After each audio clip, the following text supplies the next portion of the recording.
Hello, I'm Jeff McNeil, and this is my review of Persona 5. I wish I could show you the game itself, but recording is disabled, so we'll have to make do with the title screen.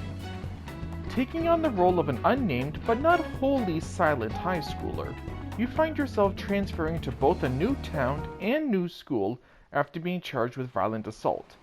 It's going to show the opening again, which is really cool, by the way. Great looking opening.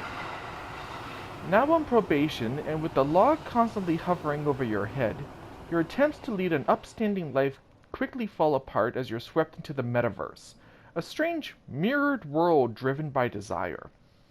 Awakening the power of your persona, your desire to rebel against the authority of the world, you'll lead a group of high schoolers into the metaverse in order to steal the twisted desires of adults.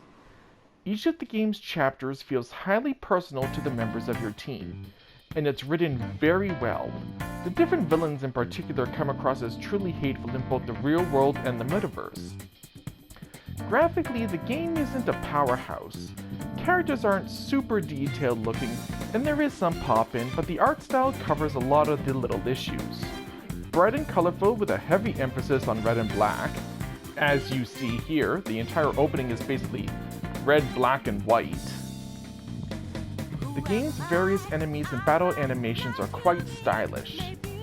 That said, by the end of the game, I was wishing I could skip the all-out attack splash screen or speed up the post-battle menus. They can chug a little bit and require a lot of button presses. Sound and voice acting is well done, and nothing stands out as terrible on its own. The music, though, I found blended together a lot. There was only one song that really stood out for me, and that was the final infiltration theme. It's not a bad soundtrack, but when I was playing, it all just went in one ear and out the other. The opening theme is really good too. So, yeah. The gameplay is divided into your standard dungeon crawling, turn-based combat adventure in the metaverse and your daily life in the real world, and it works quite well together. Despite being my first Persona game, I found it quite user-friendly and quickly found my groove.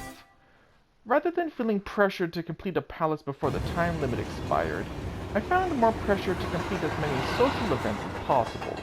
Palaces themselves only took me 3 to 4 in-game days, and the rest was just me boosting my confidant levels.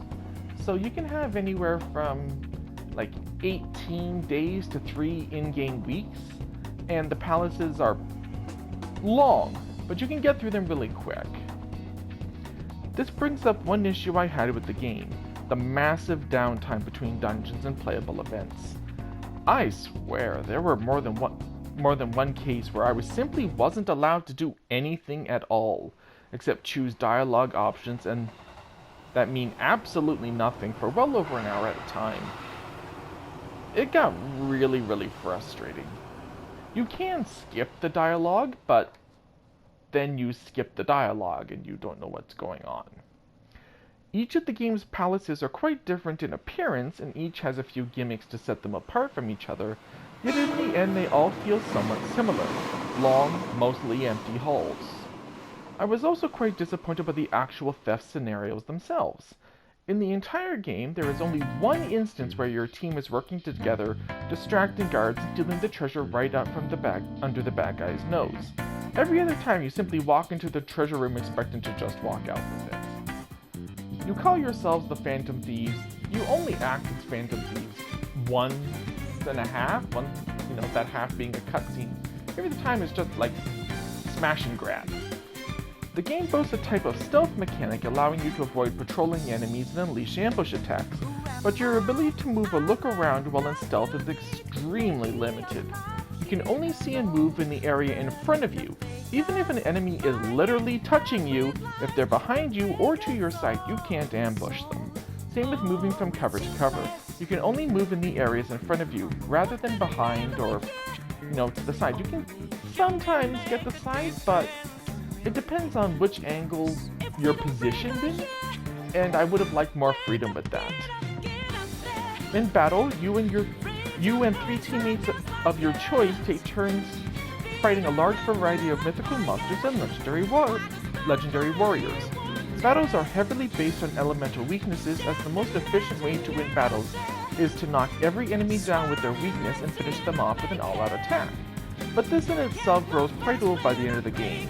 Fights devolve into pressing L1, which automatically targets an enemy with their appropriate weakness, pressing X, X, L1, X, X, triangle, win. That's how you win 90% of fights in the game. Bosses are an exception, and obviously if you get ambushed or don't get an ambush, it can get tougher, but yeah, most fights are you get the ambush, L1, knock them down, L1, knock them down, all-out attack, splash screen, win. Overall, Persona 5 is a really solid and enjoyable JRPG, and a solid entry into the point in the series. It's my first Persona game, and I enjoyed it. It has its fair share of flaws, but nothing game-breaking or incompetent. It is a truly massive game, with my first run taking over 80 hours. That was a blind, no guide, not 100% run, and that is huge. So if you want bang for your buck, this is the game for you. On the other hand, if you want a satisfying payoff without spending weeks or even months playing one game, it's best to avoid this beast. This has been Jeff McNeil, and I'll see you next time.